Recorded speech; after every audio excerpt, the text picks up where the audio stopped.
सुप्रभातम। मैं डॉक्टर अंजू रानी, प्रवक्ता संस्कृत, राजकीय इंटर कॉलेज नोएडा सेक्टर 12 से आज अभिज्ञान शाकुंतल के चतुर्थ अंक को लेकर उपस्थित हुई हूँ।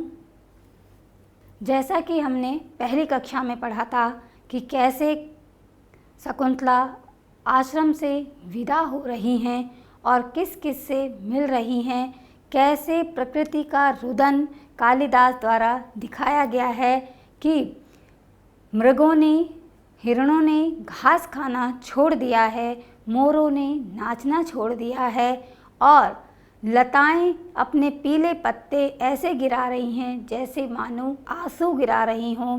इसी से आगे की और किस से मिलती है शकुंतला जब अपने पिता के घर से विदा होती है पुत्री, तो उसकी क्या मनोदशा होती है, यह इस अभिज्ञान शाकुंतल के चतुर्थ अंक के विदाई नामक अंक में निहित है। यहाँ पर शकुंतला की विदाई का निरूपण किया गया है। अब शकुंतला किससे मिलती हैं? शकुंतला स्मृत्वा तात लता भग्निम वनजोत्सनाम तावदा मंत्रिष्ये। हे तात, हे पिता, स्मृत्वा स्मरण करके एक एक चीज़ को याद करती है जब कन्या अपने घर को छोड़ती है। ऐसे ही इस नायिका को इस तरीके से दिखाया है, याद करके हे तात, हे पिता, लता भग्निम, लता रूपी जो मेरी बहन है, अर्थात कौन है वह बहन? वनजोत्सनाम, वनजोत्सना नाम की लता उसकी बहन है शकुंतला की। और तावदा मंत्रिष्ये, मैं उससे भी विदा लेना चाहूँगी। अब शकुंतला जा रही है तो वनजोत्सना नाम की एक लता को शकुंतला द्वारा पुष्ट किया गया था, रोपित किया गया था। अब जब शकुंतला अपने पति घर जा रही है तो वो कह रही है, याद करके अब याद आया कि अच्छा मैंने जो वो लता बोई थी और वो बड़ी हो गई वनजोत्सना नाम की, और वो मेरी कैसी है? बहन जैसी है। मैं उससे भी मिलना चाहूँगी। अपने तात से, अपने पिता से इस तरीके का अनुरोध करती है। तो उनके पिता कहते हैं कर्ण ऋषि, अवेमि ते तस्याम सौंदर्य स्नेहम। अवेमि जानता हूँ, ते माने तुम्हारा, तस्याम उस लता में, वनजोत्सना नाम की लता में, सप्तमी विभक्ति एक वचन, सौंदर्य स्नेहम, सौंदर्य सगेपन का स्नेह, समानम उदरम येषाम सोदरम, जिनका एक ही उदर से जन्म हुआ हो, अर्थात सौंदर्य या सगेपन का भाव। तो यहाँ पर लता के लिए सगेपन का भाव कि वह मेरी बहन जैसी एक उदर से जन्मी नहीं है, लेकिन प्रकृति में पलित पुत्री हैं। तो एक प्रकृति की पुत्री वनलता भी है और प्रकृति की पुत्री शकुंतला भी है, इसलिए यहाँ पर भाव लिया गया है सौंदर्य स्नेहम। मैं जानता हूँ तुम्हारा उसमें बहन जैसा स्नेह है, तुम उसे अपनी छोटी बहन की तरह प्रेम करती हो। कर्ण ऋषि ने कहा, इयम तावत दक्षिणेन, यह तुम्हारे, इयम माने यह लता, तावत तुम्हारे दक्षिण हाथ, अर्थात दाहिने हाथ की तरफ है। शकुंतला जा रही है, आँखों में आंसू भरे हुए हैं तो उसे दिखाई नहीं दे रहा है, तो इसलिए क्या कहा उन्होंने? कहा तुम्हारे दक्षिण भाग में, इधर ही तो है ये वनजोत्सना नाम की तुम्हारी लता। शकुंतला लताम उपेत्यालिंग्य, शकुंतला ने क्या किया फिर? लताम उपेत्यालिंग्य, शकुंतला ने लता के पास जाकर उसको गले लगाया, लगाकर वनजोत्सनी संबोधन, हे वनजोत्सनी, चूत संगतापि, आम के साथ लिपटी हुई तुम होने पर भी, माम माने मुझको, प्रत्यलिंग मुझसे गले मिलो। कैसे गले मिलो? भाई वो आम के पेड़ पे तो चढ़ी हुई है लता, लेकिन तो भी कैसे गले मिलो? इतोगता भी, इतोगता जो इधर आने वाली, जो मेरी तरफ आने वाली तुम्हारी क्या हैं? शाखा बाहु, शाखाएँ हैं। जैसे लता है तो एक मुख्य रूप से तो आम के पेड़ पर चढ़ गई हैं, लेकिन उसकी जो शाखाएं निकल रही हैं जो मेरी तरफ आ रखी हैं, उन शाखाओं से मेरे से गले मिलो। अद्य प्रभृति दूर परिवर्तनी भविष्यामि, अद्य माने आज से लेकर मैं क्या हो जाऊंगी? दूर परिवर्तनी, दूर चली जाऊंगी, दूर हो जाऊंगी कि आज मिल लो, फिर पता नहीं मैं कब मिलूं या ना मिलूं। ऐसे कहकर शकुंतला जो है बहुत ही दुखी होकर उससे गले मिल रही हैं। वो कह रही हैं, लताम उपेत्यालिंग्य, लता के पास जाकर उसका आलिंगन करके उसको गले से लगा के और फिर हे वनजोसने, संबोधन है यहाँ पर, हे वनजोसने चूत संगतापी, आम के पेड़ से लिपटी हुई भी माँ मुझको आलिंगन करो। कैसे करो? तुम्हारी इधर आती हुई जो शाखाएं हैं वो मुझे अपने गले से लगा लें, क्योंकि यहाँ पर बहन का बहन के प्रति प्रेम दिखाया गया है। सारे जो हमारे संबंध हैं वो कालिदास जी ने यहाँ पर प्रकृति के साथ शकुंतला के स्थापित किए हैं। और क्यों कह रही है वो ऐसा?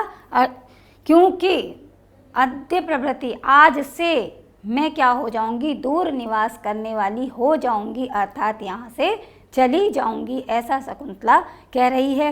प्रकृति के साथ वार्तालाप, प्रकृति का मानवीयकरण कि वो उसकी बहन है, यहाँ पर कालिदास जी ने बड़े ही मार्मिक वर्णन को लिया है। अब जब कण्व ऋषि हैं और शकुंतला है, उन्होंने उसके गले मिल ली हैं, तो कण्व ऋषि उस लता को देखकर क्या करते हैं यहाँ पर देखिए आप, बड़ा ही जिज्ञासा का विषय है कि क्या कह रहे हैं कण्व ऋषि। संकल्पितं प्रथममेव मया तवार्थे भर्तारमात्म सदृशं सुकृतैर्गता त्वं चूतेन संसृतवती नवमालिकेय मस्यामहं त्वयि च सम्प्रति भीतचिन्तः। अब क्या कह रहे हैं यहाँ पे कण्व ऋषि कि हे शकुंतला, जैसे कि मेरे द्वारा पहला यह संकल्प किया गया था, तुम्हारे अनुरूप, तुम्हारे गुणों से युक्त, जैसे गुणी तुम हो, सर्वगुण संपन्न हो, वैसे ही सर्वगुण संपन्न से व्यक्ति से मैं तुम्हारा विवाह करूँगा।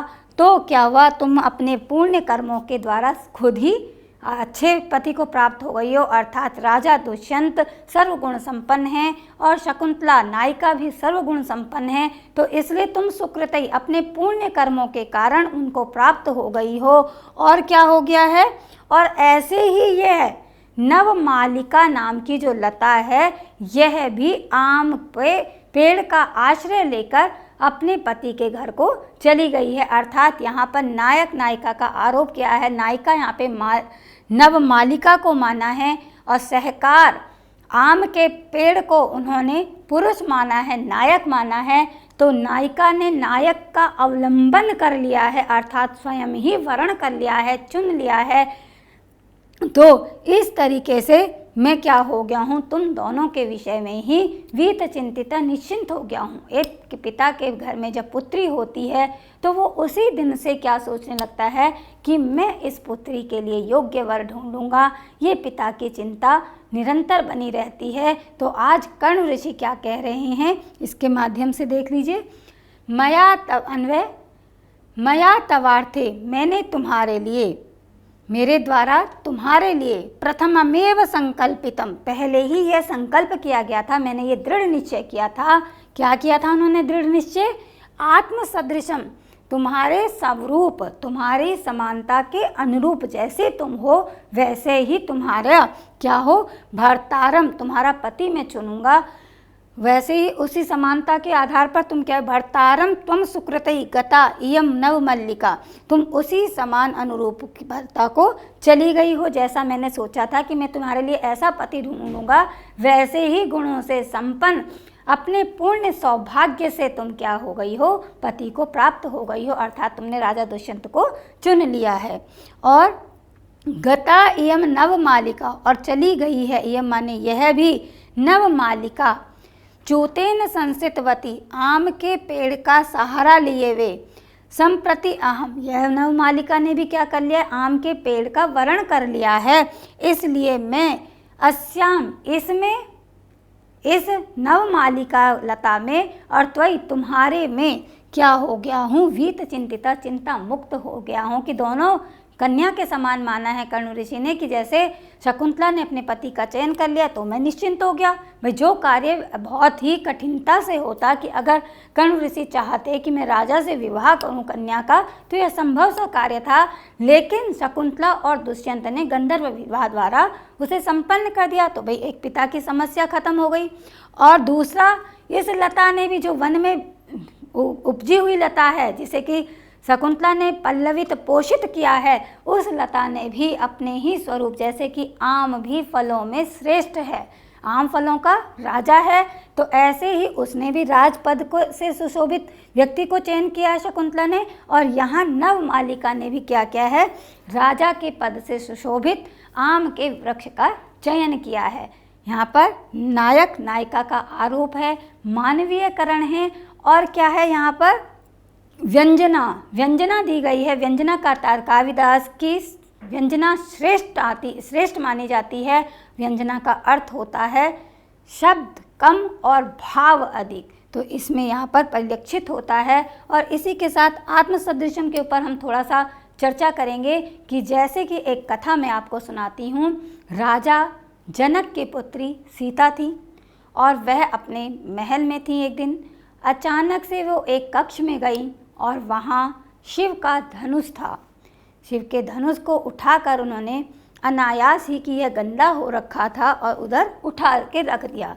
राजा जनक इस दृश्य को देख रहे थे और वह इसे देखकर बहुत ही चिंतित हो गए कि जब ये सीता इस धनुष को अनायास ही उठाकर रख सकती है, तो क्योंकि शिव धनुष को कोई भी नहीं उठा सकता था, बहुत ही पुण्यशाली व्यक्ति उसे उठा सकता था, तो उन्होंने क्या करा कि ये शर्त उन्होंने रखी कि जब ये प्रतिज्ञा ली कि जब सीता का विवाह होगा तो जो पुरुष इस धनुष को उठाएगा मैं उसी से ही सीता का विवाह करूंगा, क्योंकि जैसे गुणों से संपन्न सीता है वैसे ही गुणों से संपन्न उसका पति भी होना चाहिए। तो यहाँ पर भी इन्होंने क्या दिखाया, आत्मसदृशम, अपने स्वरूप के अनुसार अपने गुणों के अनुसार ही व्यक्ति का चयन करना चाहिए। और यहाँ पर उन्होंने कालिदास जी ने जो दिखाया है, मुख्य रूप से जो प्रदर्शित करना चाहा है कि गृहस्थ धर्म जो है सारे धर्मों की रीढ़ है। गृहस्थ धर्म में ही 4 आश्रम बताए गए हैं हमारे, ब्रह्मचर्य, गृहस्थ आश्रम, वानप्रस्थ और संन्यास। तो अब यहाँ पे ब्रह्मचर्य का पालन करने के पश्चात गृहस्थ आश्रम की ओर बढ़ रही हैं, अग्रसारित हो रही हैं शकुंतला। ये क्या बताया है, यहाँ पर चित्रित किया गया है कि चारों आश्रमों की जो समाहिता है, जो मिलन है, वो कहाँ है, गृहस्थ आश्रम में है। और जब गृहस्थ आश्रम हमारा होता है तो ही समाज का निर्माण होता है। समाज के निर्माण के लिए गृहस्थ आश्रम की बहुत ही आवश्यकता होती है। इस पर इन्होंने चर्चित किया है कि जैसे युवा अवस्था होती है तो गृहस्थ आश्रम का चयन करना पड़ता है। और क्या है, क्या कह रहे हैं, इतः पंथानम प्रतिपदस्व। अब उन्होंने ये तो कह दिया कि तुमने भी चयन किया, मैं बहुत संतुष्ट हो गया हूँ, तो इतः माने इस आश्रम से, पंथानम मार्ग को, प्रतिपदस्व आगे बढ़ो कि अपने इस आश्रम को छोड़कर अपने पति के घर को जाने के मार्ग को पकड़ो। तो यहाँ पर बताया गया है कि पुरुष प्रधान समाज है और नारी को पुरुष के साथ जाना होता है। पुरुष और नारी एक दूसरे के पूरक हैं, एक दूसरे के बिना इनका जीवन अधूरा है। तो अब उन्होंने क्या कहा, पिता ने भी स्वयं कह दिया, इतः पंथानम प्रतिपदस्व, अब तुम यहाँ से आगे बढ़ो, विलंब न करो हे पुत्री, अब तुम अपने पति के घर को जाने की आगे प्रस्थान करो। शकुंतला सखियों प्रति, अब शकुंतला सखियों के प्रति, कौन है उनकी सखियाँ, प्रियंवदा और अनसुया, दो उनकी मुख्य सखियाँ थी, प्रियंवदा अनसुया। हला ऐसा द्वयोर युवयोर ननु हस्ते निक्षेपः, हे सखी ऐसा यह नवमालिका लता, द्वयोर युवयोर तुम दोनों के, ननु माने हाथ, निश्चित रूप से, हस्ते हाथ में, निक्षेप मेरी धरोहर है कि मैं तो यहाँ से जा रही हूँ, लेकिन यह नवमालिका नाम की जो लता है वो क्या करना है, तुम दोनों को इसकी देख रेख करनी है, क्योंकि ये मेरी तुम्हारे पास धरोहर रूप में ये रहेगी और इसका तुम्हें ध्यान रखना है, यह कहती हैं। उसके पश्चात क्या होता है, अब क्या कर रही हैं शकुंतला, प्रकृति के प्रति प्रेम और अपने कर्तव्य का बोध उन्हें है कि अगर मैं चली जाऊंगी तो वन ज्योत्सना नाम की इस लता को कौन इसकी देख देख करेगा, तो उसकी व्यवस्था करके जा रही हैं कि हे सखी, मेरी इस वन ज्योत्सना नाम की, जो मैंने इसे बहन माना है, भगनी माना है, अपनी सहोदर्य माना है, तो इसकी क्या करो, तुम दोनों इसकी रक्षा करना, क्योंकि ये मेरी धरोहर रूप में तुम्हारे पास है। इतना प्रेम प्रकृति का दिखाया गया है यहाँ पर। और इसी के पश्चात क्या होता है, सख्यो दोनों सखी प्रियंवदा और अनसुया। अयम जनः कस्य हस्ते समर्पितः, अयम जनः कस्य हस्ते समर्पितः, इसे तो कह रही हो कि वन ज्योत्सना को कि हम इसकी देख रेख करें, ये ठीक है, हम इसका साथ दें, लेकिन ये हम दोनों को किसके हाथ समर्पित करके जाओगी हे सखी, हम तुम्हारे बिना कैसे जिएंगे और हमारा तुम्हारे बिना मन ही नहीं लगेगा। सखी मित्रत्व भाव दिखाया है कि हमारा तुम्हारे बिना मन ही लगेगा और हमें किसके हाथ समर्पित करके जाओगी। ऐसा कहकर इति बाष्पम विरहतः, दोनों आंसुओं से रोने लगती हैं। बहुत ही ज़्यादा मार्मिक वर्णन है कि दोनों सखियाँ, तीनों सखी मिल रही हैं और उसने कहा कि इसकी रक्षा करना, तो उन दोनों ने कहा कि हमें किसके हाथ में सौंप कर जाओगी, अर्थात हम तुम्हारे बिना, तुम्हारे वियोग के बिना, तुम्हारी अनुपस्थिति के बिना कैसे रहेंगे। यह कहकर फूट फूट कर रोने लगती हैं दोनों। काश्यपः अनुसूयी अलम रुदित्वा ननु भवतीभ्यामेव स्थिरीकृत कर्तव्या शकुंतला। काश्यप कहते हैं, हे अनुसूये, अलम रुदित्वा रोने से बस करो, ननु निश्चित रूप से, भवतीभ्याम तुम दोनों के द्वारा ही, आप दोनों के द्वारा ही क्या किया जाना चाहिए, एव स्थिरी कर्तव्या, स्थिरी मतलब धैर्य बंधाया जाना चाहिए, किसका, शकुंतला का। कि अब काश्यप मुनि ने जब देखा, कर्ण ऋषि ने जब देखा कि दोनों सखियां रोने लगी हैं, माहौल थोड़ा सा वो विचलित सा होने लगा है, मन को उद्विग्न कर रहा है, व्याकुल कर रहा है, तो उन्होंने क्या करा, उन्होंने कहा, हे अनुसुईया बस करो रोने से। क्यों बस करो, क्योंकि तुम दोनों के द्वारा तो इसको ढाढ़स बनाना चाहिए, इसको धैर्य दिया जाना चाहिए। किसको धैर्य दिया जाना चाहिए, शकुंतला को, क्योंकि हम सबको छोड़कर ये शकुंतला जा रही है, हम सब तो फिर भी एक साथ रहेंगे। यह कहते हैं कर्ण ऋषि, और सर्वे परिक्रामंती, और सभी क्या करते हैं, उस मंच पर घूमते हैं, परिक्रमा सी करते हैं। अब शकुंतला जा रही होती हैं, रो भी रही होती हैं, पुत्री आगे भी बढ़ती है, रोती भी है। फिर शकुंतला के मन में फिर हुड़क सी आ जाती है, क्या आती है, तात एसो टज पर्यंत चारणी गर्भ मंथरा मृग वधुर यदा यन प्रसवा भवती तदा। हे तात, क्या कह रही हैं, हे तात, ऐशा यह उटज पर्यंत चारणी, केवल पर्णशाला की कुटिया तक ही जाने वाली, ज़्यादा दूर तक नहीं जाना है, केवल वो कौन है, ऐशा यह पर्णशाला की कुटिया तक चलने वाली।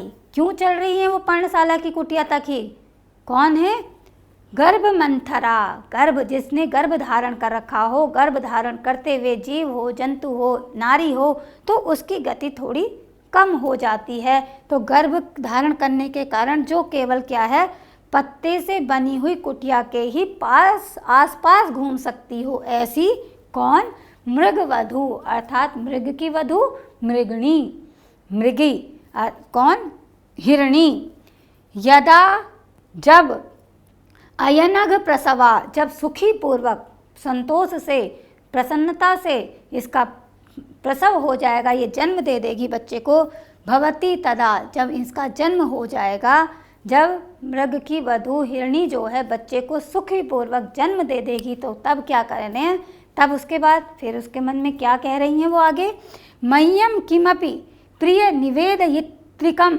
विसर्जयिष्यथ।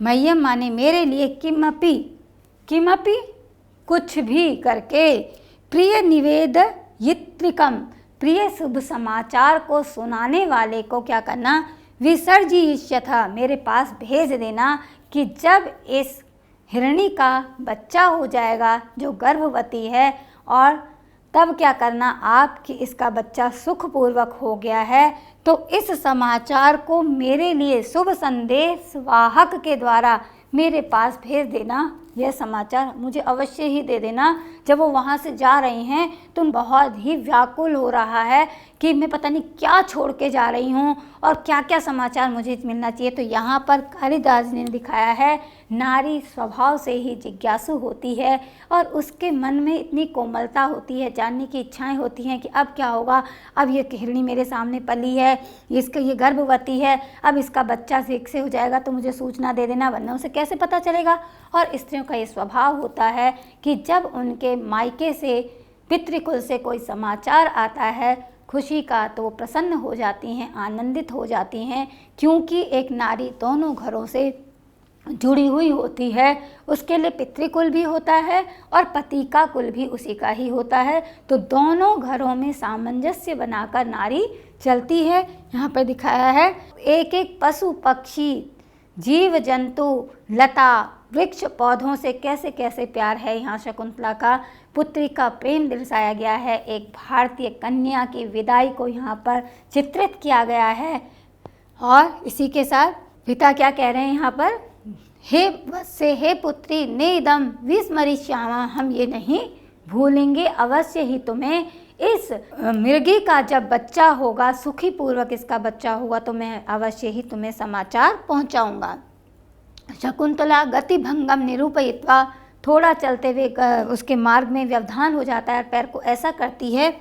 कानु खलवेश निवसने में सज्जते, क्या करती है, का माने कौन है, यह, खलवेश माने यह, निवसने मेरे वस्त्र को क्या कर रहा है, मेरे वस्त्र को सज्जते खींच रहा है। अब जैसे वो जा रही हैं तो उन्होंने क्या करा कि उनका मार्ग अवरुद्ध हो गया। यह कौन है जो मेरे वस्त्र को पीछे से खींच रहा है। तो इति परावर्तते, ऐसे पीछे मुड़ती हैं। क्या कह रहे हैं काश्यप मुनि, वत्से हे पुत्री यस्य त्वया व्रण विरोपण मिंगुदीनाम तैलम निशिच्यत मुखे कुश सूच विद्धे श्यामाक मुष्टि परिवर्धित को जहाति सोयम न पुत्र कृतकः पदभिम मृगस्ते। क्या कह रहे हैं कि जिसको तुम, क्या यहाँ पे संदर्भ है, प्रसंग है कि शकुंतला जा रही हैं और पीछे से उनके आंचल को कोई खींच लेता है। तो अब वह कौन है उसके मन में होता है, पीछे मुड़कर देखती हैं। लेकिन तभी पिता बोलते हैं, हे पुत्री, जो तुम्हारे कुशाओं के अग्रभाग से जिसका मुंह घायल हो जाता था और उन घावों को भरने के लिए तुम क्या करती थी, उस पर इंगुदी हिंगोट का तेल लगाती थी और सावा नामक चावलों की मुट्ठी से सावा नामक चावल देकर उसको तुमने पाला था, पल्लवित किया था। वह तुम्हारा यह पुत्र क्या है, मृग है, वह तुम्हारे मार्ग को नहीं छोड़ रहा है। अब यहाँ पर शकुंतला ने एक मृग शावक के बच्चे को पाला था। वो भी कैसा शावक था कि जिसकी माता ने उसको जन्म देते समय ही वो मर गई थी और तब से शकुंतला ने उसकी माँ बनकर उसका भरण पोषण किया था। तो वह भी उसके प्रति वात्सल्य भाव रखता है पुत्र, और पुत्र की तरीके से उसको क्या करता है, चाहता है। तो यहाँ पर है यस्य माने जिसके, कुश सूच विद्धे कुशाओं के अग्रभाग से विधा हुआ, मुखे माने मुंह में, कुशाओं के अग्रभाग से जिसका मुंह विध जाता था। कुशाओं का जो अग्रभाग होता है बहुत ही नुकीला होता है, छोटा हिरण का बच्चा है, वो खाना चाहता है घास, लेकिन क्या होता है कि उस कुशा के अग्रभाग से, है ना, घास के अग्रभाग से उसका मुंह विध जाता है, घायल हो जाता है। त्वया तुम्हारे द्वारा व्रण विरोपण मिंगुदी नाम, उस घाव को भरने के लिए मिंगुदी नाम इंगुदी के हिंगोट के तेल को निश्चित, तुम्हारे द्वारा उस हिंगुदी के तेल को उसके मुख पर लगाया जाता था। श्यामक मुष्टि परिवर्धित तकः, सावा के चावलों को मुट्ठी से दे देकर तुमने क्या करा था, उसको पाला था। और सो अयम पुत्र कृतकः, सो माने वह, अयम माने यह, वह जो पहले था ऐसा छोटा था, वह यह जो पुत्र है कैसा, जिसे तुमने पुत्र कृतका, जिसे तुमने अपना दत्तक पुत्र बनाया था, अर्थात गोद लिया हुआ पुत्र, जिसे तुमने अपना पुत्र ही मान लिया था, ऐसा वह मृग शावक, मृग का बच्चा ते पद्मिम, तुम्हारे रास्ते को नहीं छोड़ रहा है। यहाँ पर चतुर्थ अंक में करुण रस को प्राण माना गया है। कालिदास जी ने ऐसा प्रकृति का सचित्र वर्णन किया गया कि कैसे पशु पक्षी भी मनुष्यों से प्रेम करते हैं।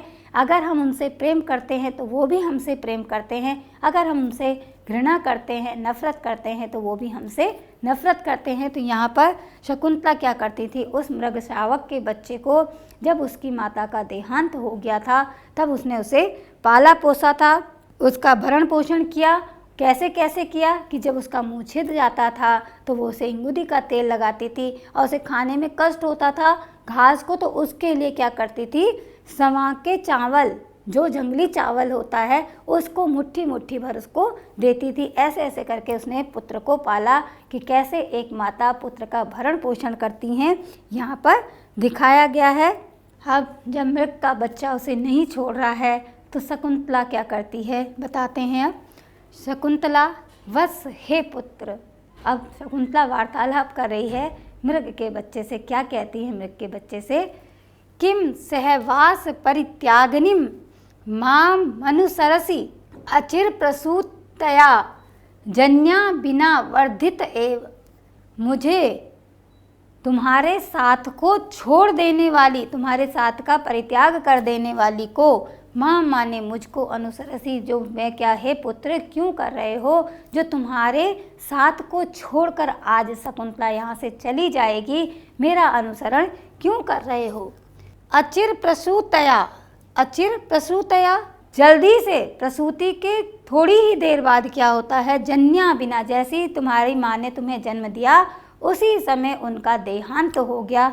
उस जननी विरहित बच्चा अर्थात अनाथ बच्चे को भी बिना वर्धित, जननी के बिना मैंने क्या किया, अनाथ बच्चे को बिना वर्धित एवं मैंने तुम्हें पाला, कि जब तुम्हारी माता तुम्हें जन्म दे रही थी और उसी समय क्या हुआ, उनका देहांत हो गया तुम्हें जन्म देते समय ही, तो मैंने क्या किया, इस प्रकार उस माता के बिना भी तुम्हें पाला, अर्थात मैं तुम्हारी माता बनी। तो इदानीम अपि, इस समय भी, मया विरहितम, मेरे बिना, मेरे रहित, मेरे मैं नहीं रहूँगी, इसके साथ त्वाम, तुमको, तातस चिंतिष्यति, तुम्हें क्या करेंगे, तातस चिंतिष्यति, मेरे पिता तुम्हारी चिंता करेंगे, मेरे पिता तुम्हारा रख रखाव करेंगे, और निवर्तस्व तावत, तुम यहाँ से लौट जाओ। अब शकुंतला भाव है यहाँ पर, शकुंतला कह रही सुहिरण के बच्चे को कि जिसके साथ मैं निवास करती थी और आज मैं तुम्हारा परित्याग कर रही हूँ,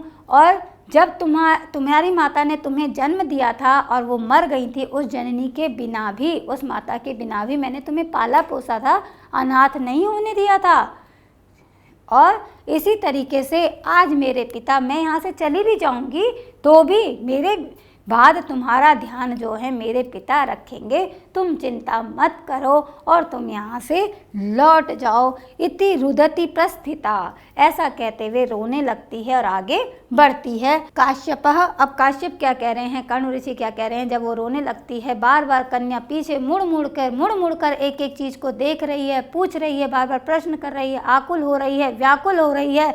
फिर कर्ण ऋषि क्या कहते हैं, और आँखों में आंसू भरे हुए, तो यहाँ पर क्या कहते हैं कर्ण ऋषि, ऊपर की उठी हुई पलकों वाली, जिसमें कि आंसुओं के कारण, जिसने कि देखने के व्यापार को रोक दिया है, कि दृष्टि जब ओझल हो जाती है, आँखों में आंसू भरे हो तो व्यक्ति सामने नहीं देख पाता, तो वो अपनी पुत्री को कह रहे हैं कि अब इनको छोड़ो और अपने पति के घर को जाओ, और क्या कि तुम अब अपने आंसुओं को रोको, धैर्य धारण करो। क्यों धारण करो, क्योंकि भूमि भाग ऊपर नीचे है, कभी गिर ना जाओ। इस प्रकार से पिता जो है पुत्री की चिंता कर रहे हैं। यहाँ माता स्वरूपणी शकुंतला को तो अपने पुत्र की चिंता है कि मैं अपने पुत्र की वो करके जाऊँ, व्यवस्था करके जाऊँ, और उधर पिता रूपी कर्ण जो है, ऋषि जो हैं, उन्हें ये चिंता है कि मेरी पुत्री कहीं जमीन पे ना गिर जाए। तो इस प्रकार का यहाँ पर भाव है। तो वो कह रहे हैं, उत्पक्ष मनोर नयनयो रूप रुद्ध वृत्तिम बाष्पम कुरु स्थिरतया विहितानुबंधम अस्मिन् न लक्षित तन्नतोन्नत भूमि भागे मार्गे पदानि खलु ते विस्मी भवन्ति। उत्पक्षमणो ऊपर की ओर उठी हुई पलकें, जैसे आपने आजकल नायिकाओं की देखी होगी कि उनकी पलकें ऊपर की ओर मुड़ी रहती हैं, बहुत ही सुंदर दिखाया है मतलब शकुंतला की आंखों को।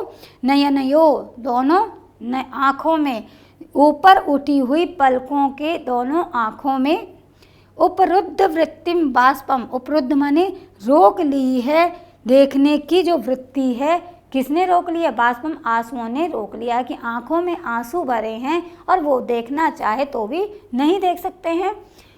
और स्थिरतया, गंभीरता के साथ, धैर्य बंधाते हुए विहिता उनको बांध लो और क्या करो, उनको मत बहाओ। अब विहितानुबंधम, उनको बहने से रोको, अब बस करो।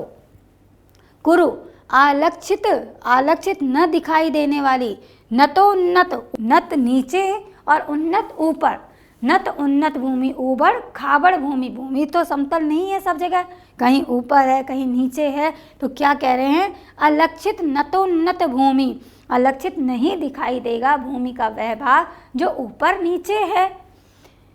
अस्मिन मार्गे ते पदानि, इस मार्ग में तुम्हारे पद क्या होंगे, विस्मी भवंती खलु, तुम्हारे पद लड़खड़ा जाएंगे और तुम गिर सकती हो। यहाँ पर पिता की पुत्री के लिए स्वाभाविक ही चिंतन किया गया है कि हे पुत्री बस करो अब रोने से, अब अपने घर तो जाना ही है, तो क्यों बार बार रो रही हो, और अगर तुम रोओगे तो तुम्हें देखने में कष्ट होगा, और जब तुम्हें दिखाई नहीं देगा तो तुम भूमि पर गिर सकती हो और तुम्हें चोट वगैरह लग सकती है। कर्ण ऋषि का यहाँ पर चिंतन करते हैं। इसी के साथ धन्यवाद।